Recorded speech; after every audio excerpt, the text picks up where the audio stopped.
Welcome to the Discovery of the Year Roundtable. I'm Mark Salisbury. The intros are going to be very quick. So, hello Colin, Herdís, Simon, Kazuma, and Dascha.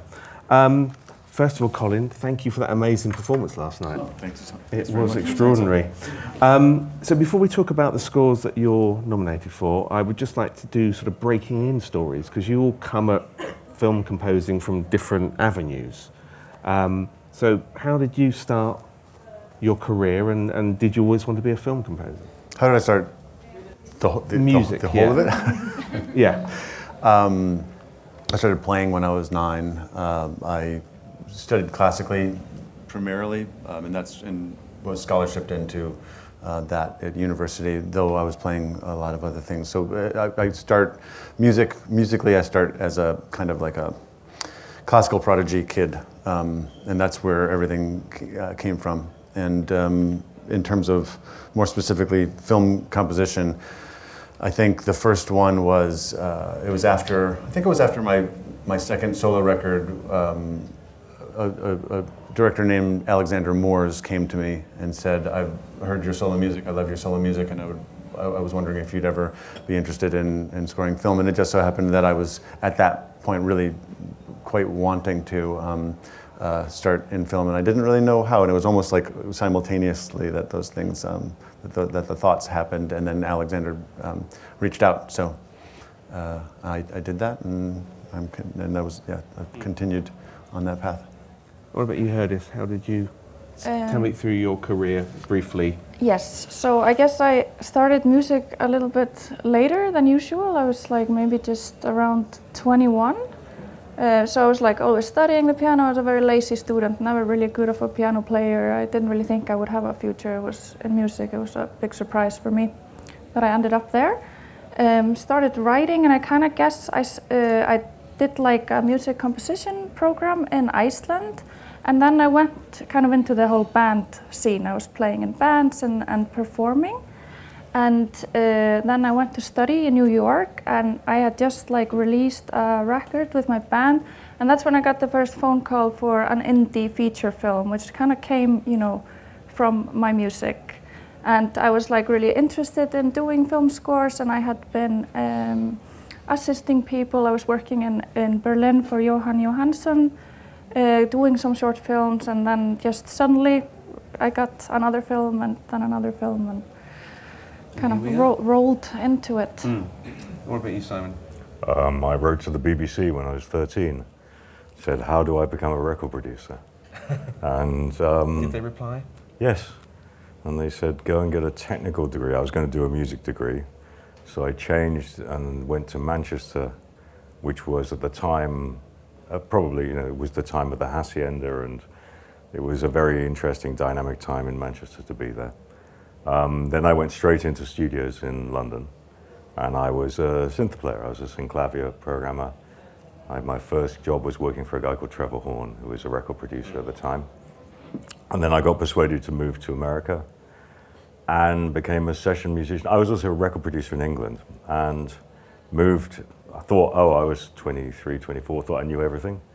And then somebody persuaded me to move, to go to Los Angeles and see it. And I suddenly realized there was a whole new world.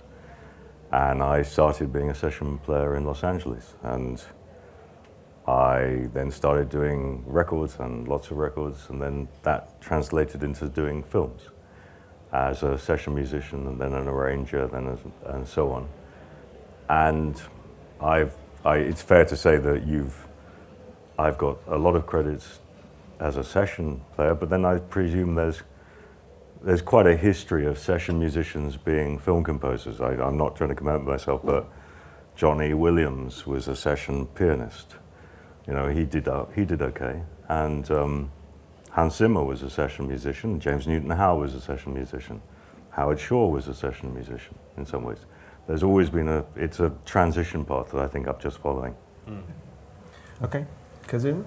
Yeah, so I started playing flute when I was 9 and composing music around when I was 16, and decided to study music in Boston. And then I'm from Japan and went back to Tokyo and for the first 3 years, I was doing anything I can to make it into music. And then I got a call from a very good friend of mine who studied together at Berkeley, who was already working in-house at the game studio.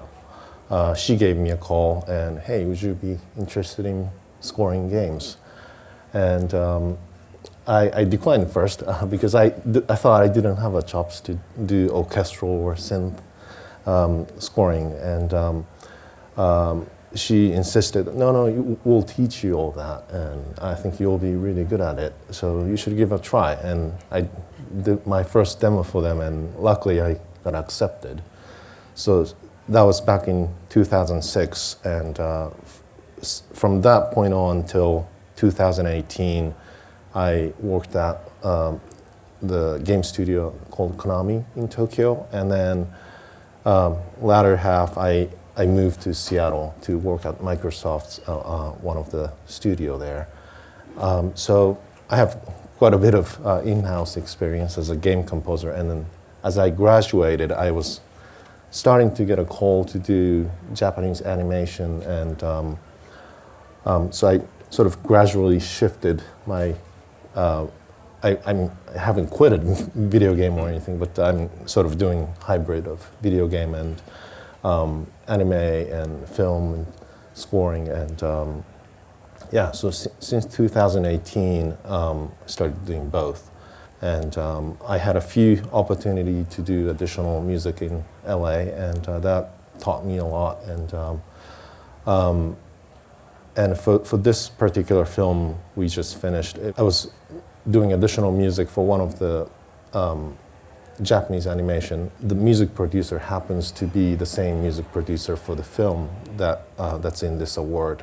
And she gave me a call and, hey, can we hire you for this feature? And that's how I got here. Yeah. Cool. Well, we'll talk about the feature in a minute. So, Dascha, tell me about your early career and how did you want to be a film composer? Yeah, I mean, I started playing the piano and composing very early at the age of 5.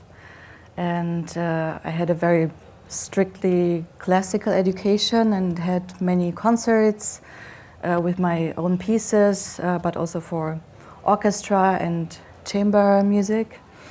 And then I studied piano and music theory, and after my music theory diploma, I wanted to combine my two passions, so film and music, and started my studies in Babelsberg in the Film University. And in my last year of the master, Bohan Kobani, the director of Berlin Alexanderplatz, approached me, and that was my door opener.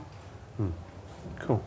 So, Colin, let's go to you first of all. So, The Menus, the film you're nominated for, how did that job come to you? At which stage did it come to you? Was it the film finished or the script? I mean, just take me through that whole kind of process.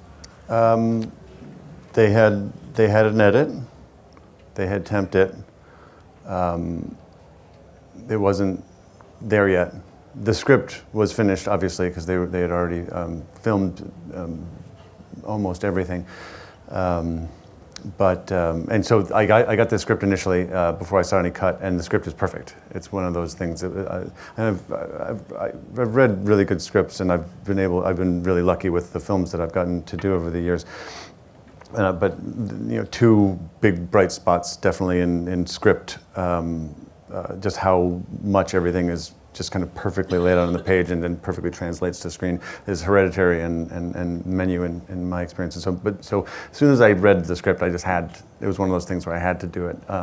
And so I got the script because there was interest in me because of some things that were happening in the temp were pointing to me, pointing Mark, the director, to me and pointing the production to me. So we had a talk, and I basically just gushed about what it was how it was that I saw the music, because it was pretty much just fully intact based on what it was that I saw in the script, because the structure is perfectly laid out in the words and in the acts.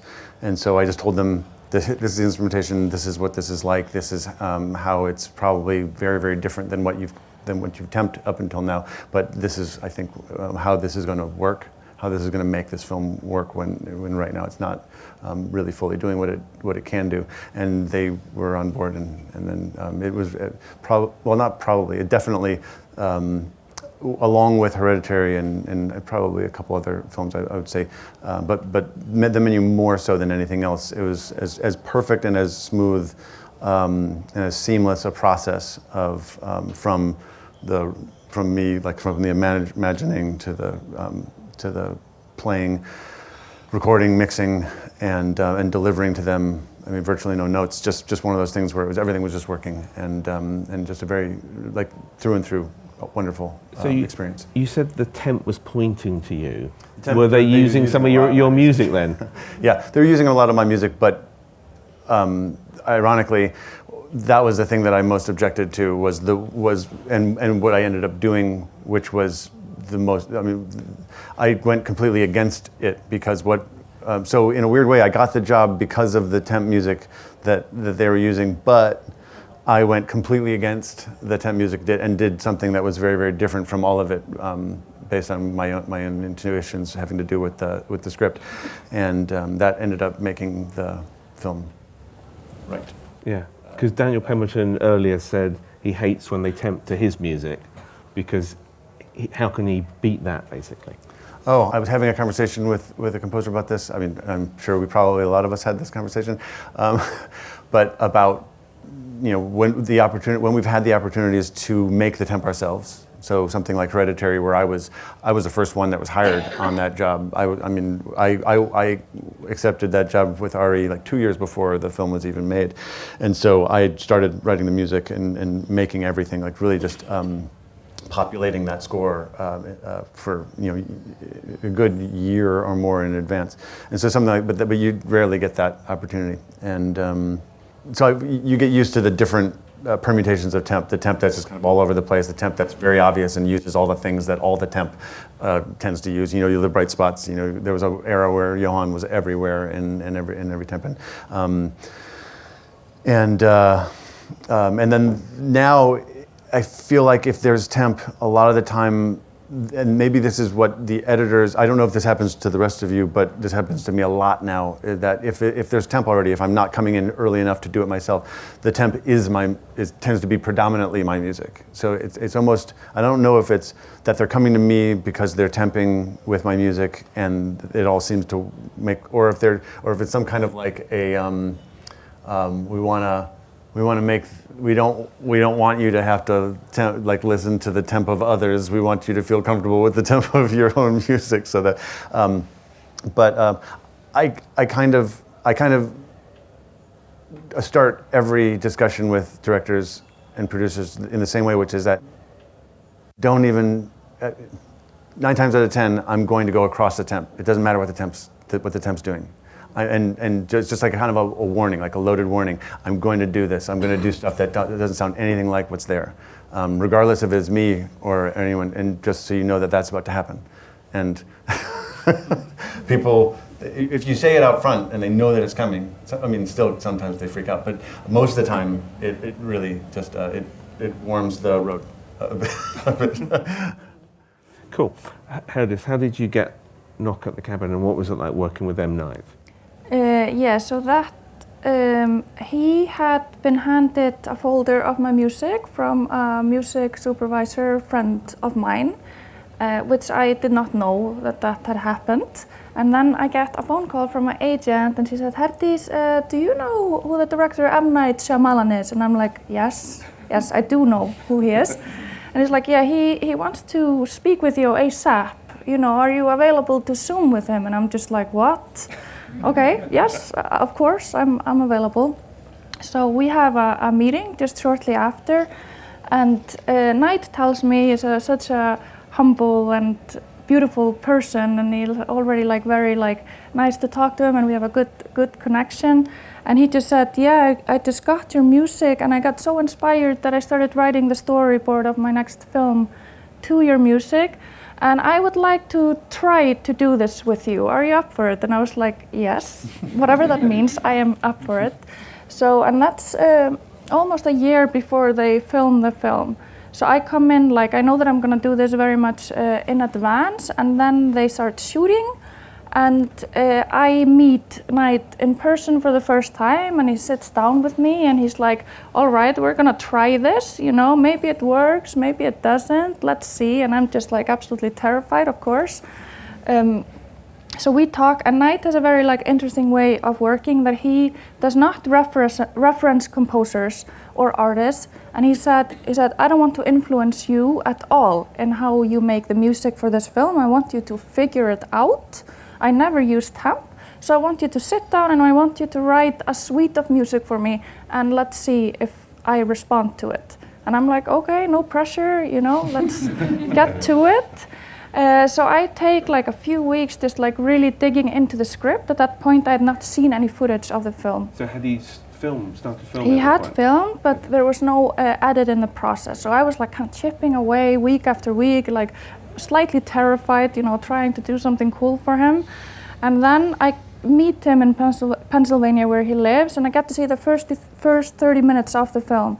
And as soon as I saw that, and I saw like the approach of his filming, he was going for this kind of like 90s lenses, and there was a lot of like very obvious references in the filmmaking. And at that point I was like, okay, I know what I'm gonna do. So I went back home and I wrote this like big piece of music, sent it to him, and he was like, yes, this is it.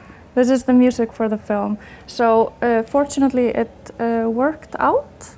And I think for me it's one of the most, you know, it's a very, of course you put a lot of work as a composer, like taking so many weeks, writing so much music, never knowing if it's gonna make it into the film.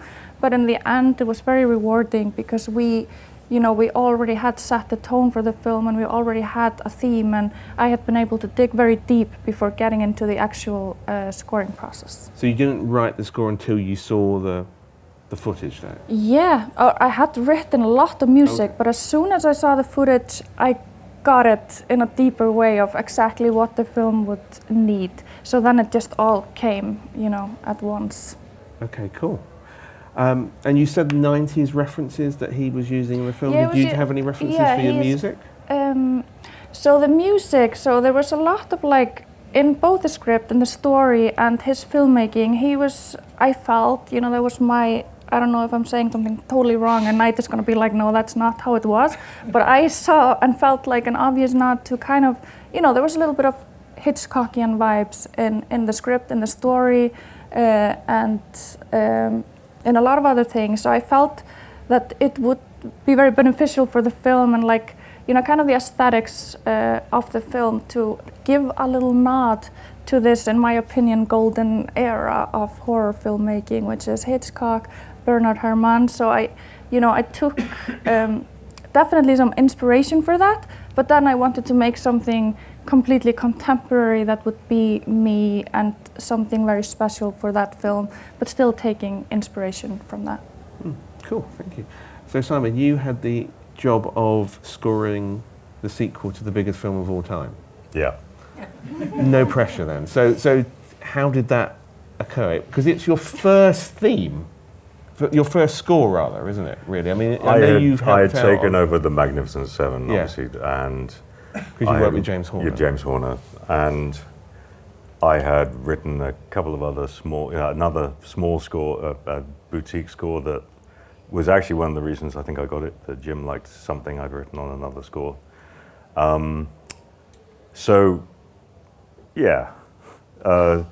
We start with, so James dies in the summer of 2015, and I am taken over. I am already producing the music for the theme park, which is a $1 billion theme park in Florida, needs 5 hours of music. And so I had to deliver that.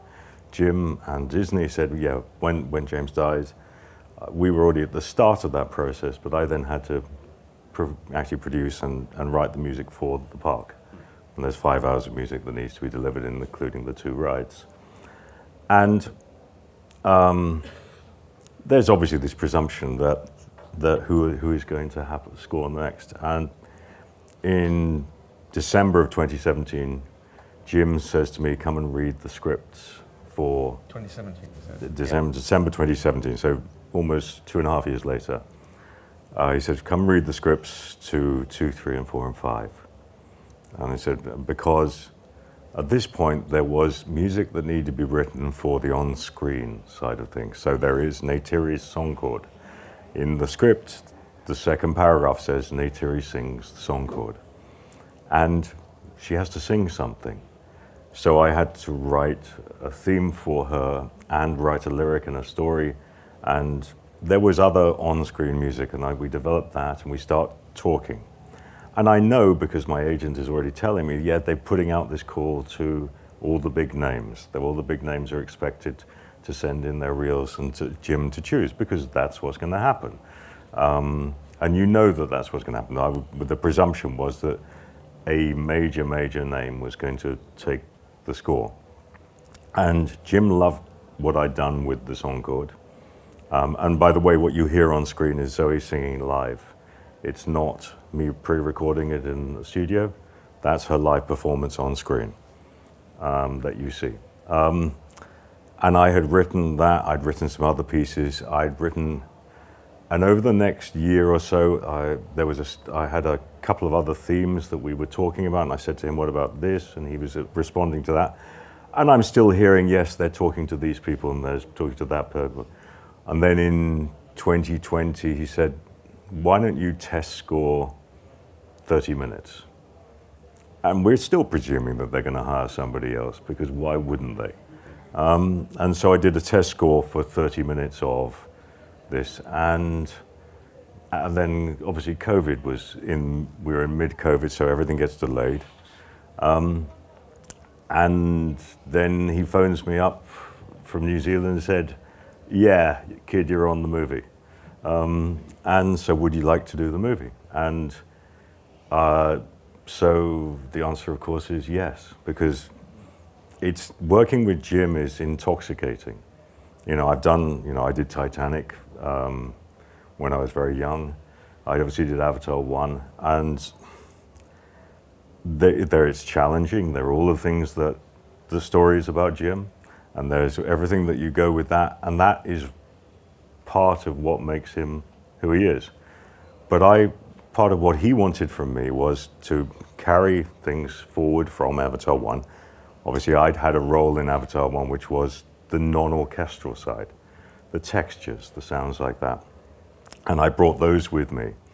The rhythms, the glowing forest, that had been my area. So I brought that, and I'd obviously brought 5 hours of music from the park as well, in terms of things that he could listen reference to. He'd heard a score that I'd written and said, I like that cue and I like that cue. And then we talked about how we wanted to honor our friend James, and there was a necessity to move that forward.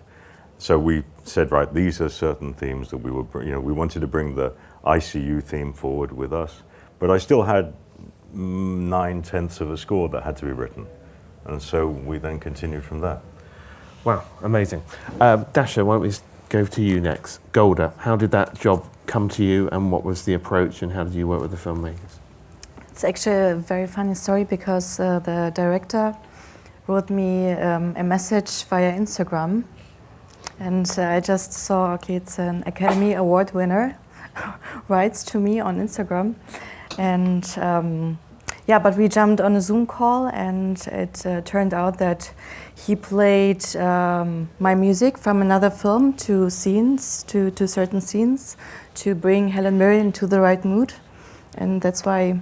So on set, he would play the music? Yes, okay. Yes, from another movie, and and we got along, and we decided to work together, because he liked my music and my score, and it was a really long journey, because we worked for 5 months on the concept, and I tried so many things out, and decided to write a purely acoustic score, and it was my first time, so for me it was really challenging to avoid any electronic sounds, and to still create a very unique sound. So that's why I tried to find some new instruments, like for example cowbells. I decided to use cowbells, and I recorded them and I detuned every cowbell slightly different to create a very apocalyptic sound and combined it with Japanese percussion and flutes and but I also experimented a lot with a string orchestra, so I went to Budapest to record there and played a lot around with the musicians there. So if you joined the project while he was filming, did you go on set? Did you? No. It was we had the Zoom call on the last shooting day. Oh, okay. So yeah. Okay. Cool. And Kazuma, Yes. tell me about this film because it's a collaboration. It's not just you, but it's Right. So how you mentioned how you got involved, but what Yeah. was the approach to the project? Right. So I think the project originally started in 2020, and right after the script, the band Red Wimps, they got involved first, and then so they've been involved for 2 years total, and they had a few theme songs and some of the cues for some important scenes already written out, and then by the time I got the call, I think there has been many debates between the band and the director that should we hire another guy to because this version of the film is more action oriented, and then their score was a bit more on the intimate side, and then they decided to hire someone to bring the additional color to the film, and that happened around end of 21. So I got an email from the music producer that I mentioned in December 2021, and I got on a Zoom call the following month in January and met Makoto Shinkai, the director, and he gave me the opening scene. And this scene is if you score this scene, that was a test. It's a scene that sets the mood for the entire movie.